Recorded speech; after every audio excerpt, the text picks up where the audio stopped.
Labvakar, dārgā auditorija! Šovakar pie jums atkal viesojas ikmēneša informatīvi iedvesmojošais un eventuāli inovatīvi fleksiblais raidījums 15 karstās skolas minūtes. Un kā vienmēr studijā jūs priecē neatvairāmā un žilbinošā Strauja upīte.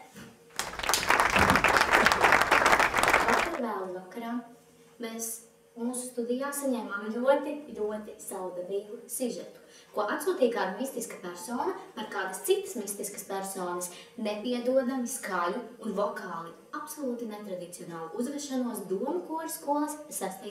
stāvā. Tad mēs dosim jums šo iespēju apskatīties, ko šī būtne tur dara.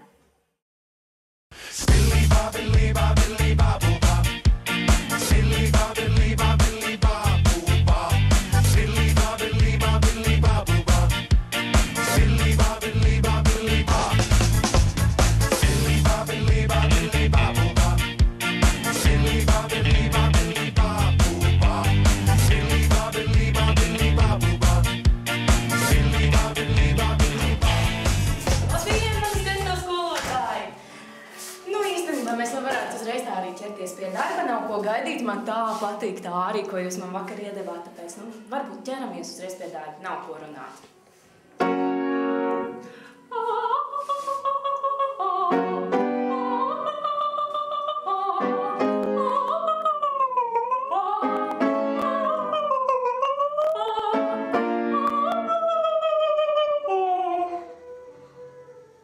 Jopcik, atkal nosēdās. Esmu nepareizā nodaļā, nepareizā vietā. Man viss ir apnicis.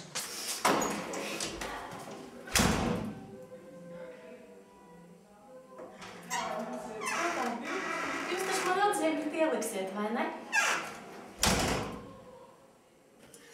Pat studijā saņēmām kādu ļoti satrauktu skatītāju trauksmes izmisuma zvanu, ka šī dīvainā persona atpazīta kā viena no mūsu skolas vokālās nodaļas pārstāvēm. Es labāk neteikšu, kuri. Tādām vēl ir jābeidz skola. Ak, šī pasaule. Ar šo sižetu mēs arī noslēdzam mūsu fantastisko raidījumu 15 skolas karstās minūtes, no kurām tādas bija varbūt labi 3. Tādā garā turpināt būtu grēks. Un tā jūs studijā priecē kā vienmēr neatvairāmā un žilbinošā Strauja upīte. Un tālāk mēs dosim vārdu manam kolēģim Daimondam.